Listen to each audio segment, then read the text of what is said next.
des anciens combattants et de la mémoire. Le 11 novembre 1915, il y a 100 ans, la France, l'Europe et une partie du monde sont engagés depuis près de 15 mois dans ce qui allait devenir la Première Guerre mondiale. Les combats s'intensifient dans nos territoires, en Champagne, en Artois, dans les Vosges, mais aussi sur le front d'Orient. L'année 1915 sera la plus meurtrière de tout le conflit. Au cours de l'année 1916, la France va connaître 2 batailles qui marqueront à jamais ses paysages et les familles de millions de soldats. À Verdun, où sont tombés des combattants français venus de métropole, d'outre-mer et des anciennes colonies. Le chiffre des pertes françaises et allemandes s'élève à 700 000.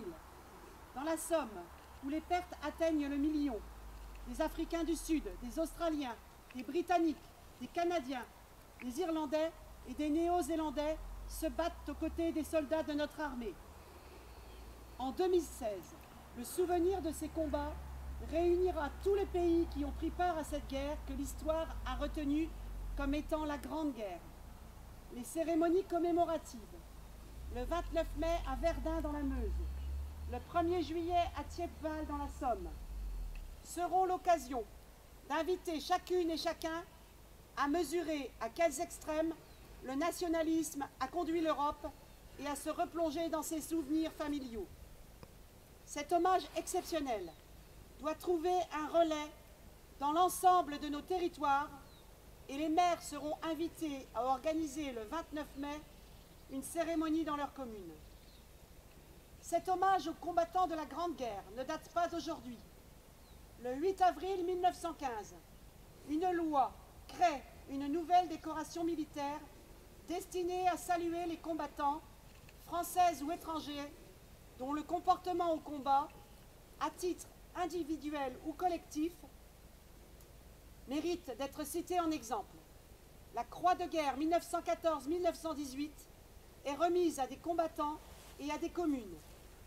Devenue la Croix de guerre 1939-1945, puis la Croix de la valeur militaire en 1956, elle distingue les militaires et depuis peu les civils ayant accompli des actions d'éclat pendant des guerres, des missions ou des opérations extérieures. Ces décorations sont un lien intergénérationnel indélébile qui regroupe toutes celles et tous ceux qui ont fait la démonstration de leur courage, de leur sens du devoir et de leur esprit de sacrifice de 1915 à nos jours. Certains d'entre eux en restent marqués dans leur chair. D'autres ont leur nom inscrit sur les monuments aux morts, devant lesquels la nation tout entière se recueille aujourd'hui. Tous les morts pour la France, hier dans la Grande Guerre, dans la Seconde Guerre mondiale, dans les guerres de décolonisation, aujourd'hui dans les opérations extérieures, sont désormais réunis dans le souvenir et dans l'hommage de la nation.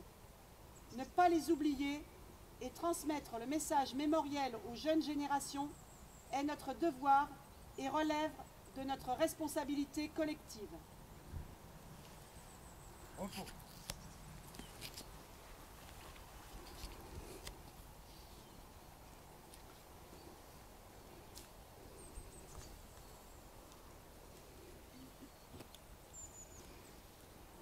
À vous, présentez.